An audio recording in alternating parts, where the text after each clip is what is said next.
Dear students, let us discuss about digestive system of frog. I had told frog is carnivorous in nature. Insects are its main food. Its mouth is wide and tongue is anteriorly fixed and protrusible and sticky. Teeth are prehensile, helping in capturing prey. Gullet wide. Digestive system of frog consists of two parts: digestive glands and alimentary canal. Alimentary canal long tube of varying diameter and complete. Digestion में क्या होता है? It is the process by which complex insoluble food particles are converted into soluble form with the help of digestive enzymes.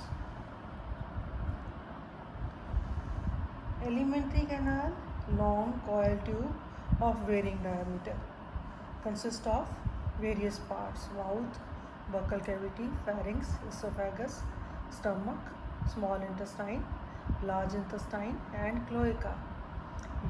You will see these structures in the alimentary canal of frog in this diagram.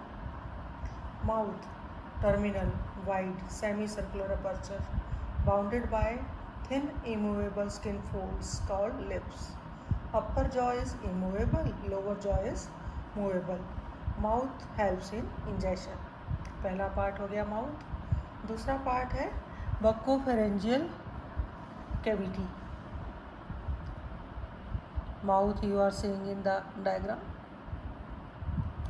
Buccopharyngeal cavity, transversely wide and dorsally low space, bounded dorsally by skull, ventrally by throat. Anterior part buccal cavity, posterior part is called pharynx. So buccopharyngeal cavity. Buccopharyngeal cavity में बहुत सारी structures होती हैं. और कौन सी structures हैं? Palate, roof of buccal cavity and formed by floor of the cranium. दूसरा पार्ट है subrostral foci, 3 depressions present at the tip of upper jaw behind the premaxillary teeth. Median one is larger. तीसरी structure है prelingual tubercles. ये क्या है? 3 ridges present at the tip of lower jaw in front of tongue. Median ridge is larger than 2 lateral ridges. Prelingual tubercles थे जो ऊपर वाले, they fit in subrostral foci of upper jaw and help in closing of mouth during respiration. Fourth structure are teeth. 2 types of teeth on upper jaw. Lower jaw में कोई teeth नहीं होते और maxillary teeth हैं 2 तरह के. maxillary teeth हैं vomerine teeth. maxillary teeth पहली टाइप के teeth हैं जो they are present in single row on maxillary bone of upper jaw. दूसरी तरह के teeth हैं vomerine teeth. 2 patches of teeth on vomer bone of upper jaw. lower jaw में कोई teeth होते ही नहीं, इसको कहते हैं edentulous. all the teeth small sized, homodont and acrodont, uniform in structure, hook like, not used in mastication of food but are prehensile in nature, preventing escape of prey. polyphyodont, क्या मतलब होता है polyphyodont का? many times replaceable. Okay, तो 2 तरह के teeth हैं, maxillary teeth है vomerine teeth. टूथ की स्ट्रक्चर क्या होती है फ्रॉग में? बेस और क्राउन का बना होता है. बेस लोअर पार्ट जिससे कि टूथ जॉ से अटैच्ड होता है, बोन का बना हुआ. Crown free end of tooth formed of dentine around a central pulp cavity. Dentine में कैनालिकुलाई है, पल्प कैविटी में पल्प जिलेटिनस पल्प होता है which contains tooth forming cells odontoblast. Upper part of dentine is covered by enamel. Fifth structure buccopharyngeal cavity में है tongue. बताया है large thick fleshy muscular protrusible tongue on the floor of buccal cavity to capture the prey from A distance, जो कि इसके mosquitoes वगैरह होते हैं, attached anteriorly but is free and bilobed posteriorly. upper surface is with taste buds and papillae mucus glands present होती हैं which secrete sticky mucus, insects को stick करने में हेल्पफुल है। It can be moved with the help of protector and detector muscles, so called definitive tongue. Next structure है internal layers. One pairs of small aperture on the roof of buccal cavity, helping respiration. Next, inbulging of eyeballs होती है। One pair of large-sized oval-shaped sacs present in the roof of buccal cavity. वो marine teeth के पीछे वो ये जो eyeball inbulging है ये प्रे को स्वेलो करने में हेल्प करती हैं।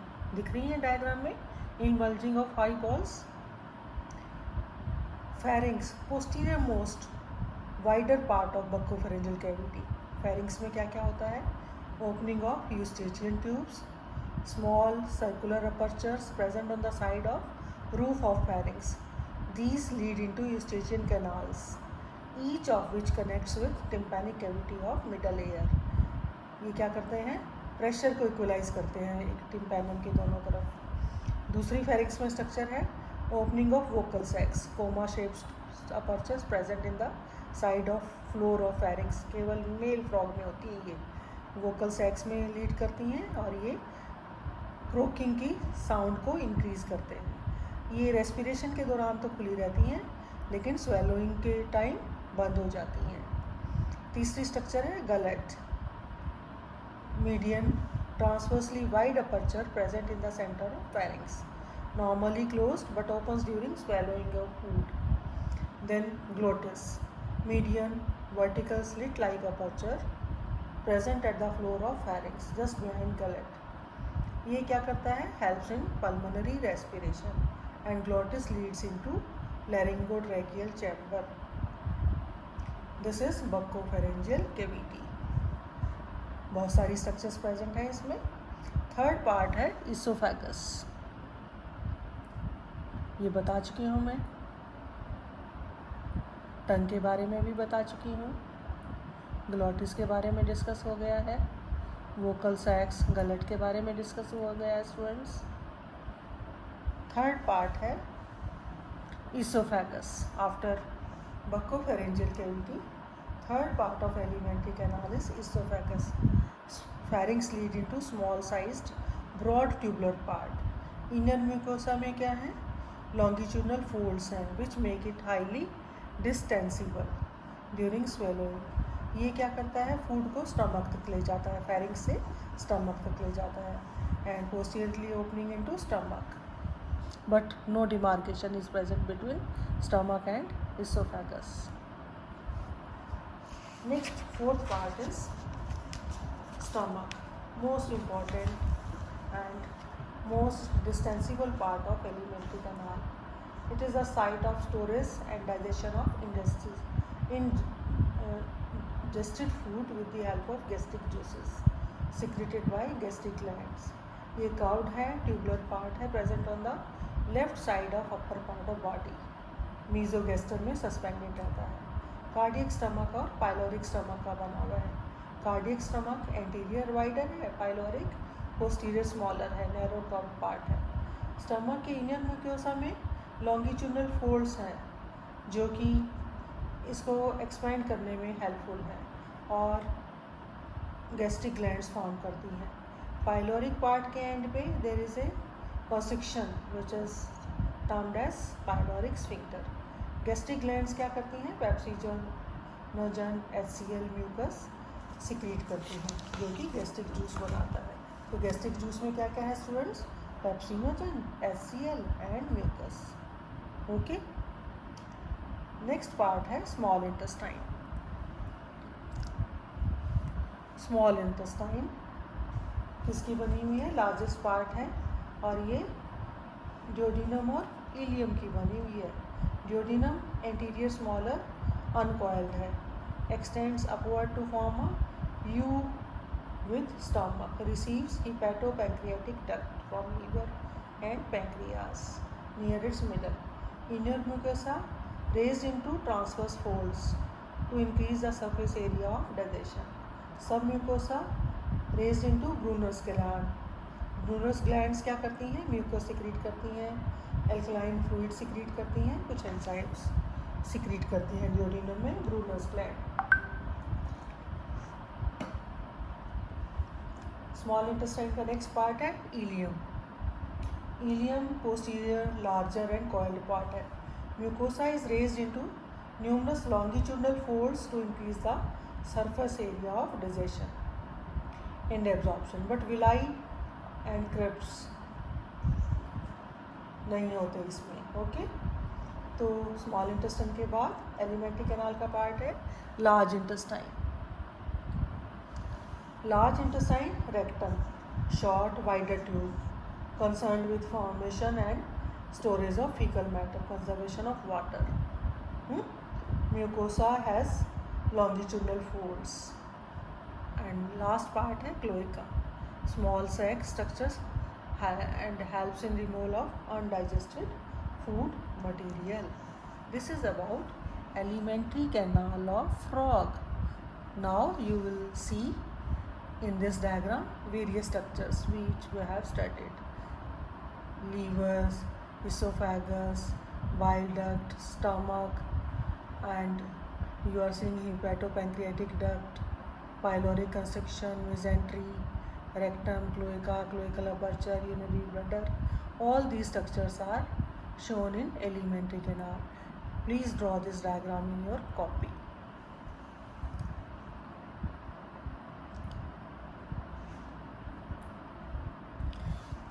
Now let us discuss about next part of digestive system, alimentary canal. Alimentary digestive system, alimentary canal and कौन सा था पहले? Alimentary canal and then digestive glands. Alimentary canal we have discussed. Now next part of digestive system is digestive glands which help in digestion. पहला है digestive gland liver, largest size reddish brown gland present in anterior part of body cavity near heart and lungs. क्या structure है largest gland की? क्या secrete करती है ये? Bile secrete करती है. लीवर बाइलोब्ड होता है, right and left liver lobe interconnected by bridge. Left lobe इसका बड़ा होता है and subdivided into 2 lobes. Between these liver lobes there is a thin walled rounded green colored sac, gall bladder on the ventral side. Histologically क्या है liver lobes में? Lobules present है, each of which is formed of hepatocytes secreting bile. Bile क्या है students? alkaline greenish colored juice है which is drained by hepatic ducts. Hepatic ducts join cystic duct from gallbladder and form a common bile duct which comes through the pancreas and receives pancreatic duct also and form a hepatopancreatic duct opening into duodenum. Okay, this is about liver, largest digestive gland. Second है gastric glands. Gastric glands but naturally stomach में present होंगी in the mucosa of cardiac and pyloric stomach. Cardiac glands कहते हैं उनको और pyloric glands कहते हैं.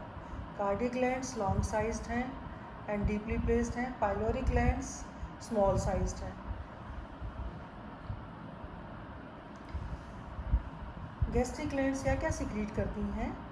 Oxyntic cells होते हैं उनमें जो कि HCl को सिक्रीट करते हैं.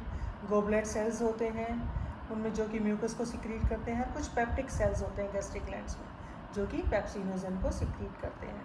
ये तीनों चीज़ें मिलाकर गैस्ट्रिक जूस बनाती हैं. नेक्स्ट है पैंक्रियास. सेकेंड लार्जेस्ट ग्लैंड है, क्रीमिश कलर्ड, इरेगुलर है, much lobulated gland present in the loop between stomach and duodenum. Heterocrine gland है, ये पैंक्रियाटिक जूस को सिक्रीट करती है.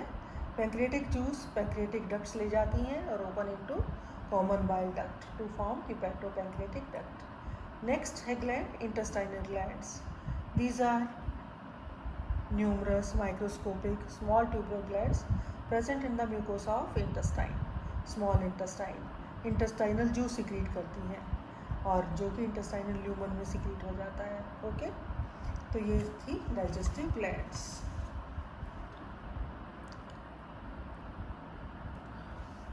Now I can tell you about physiology. Physiology of digestive system, कैसे food लेता है ये. फूड पता ही है हमें, फ्रॉग कार्निवोरस है, feeds upon insects, worm, spiders.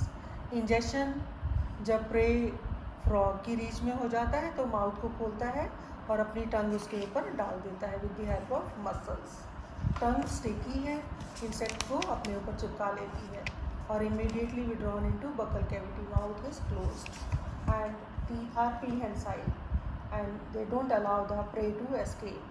Prey को swallow किया जाता है and without chewing into esophagus with the help of contraction of pharyngeal wall, movement of throat and downward movement of eyeball involvings. Prey stomach में ले लिया जाता है with the help of peristaltic waves. Mucus secrete करती हैं buccopharyngeal cavity की lining और food को लुब्रिकेट कर दिया जाता है.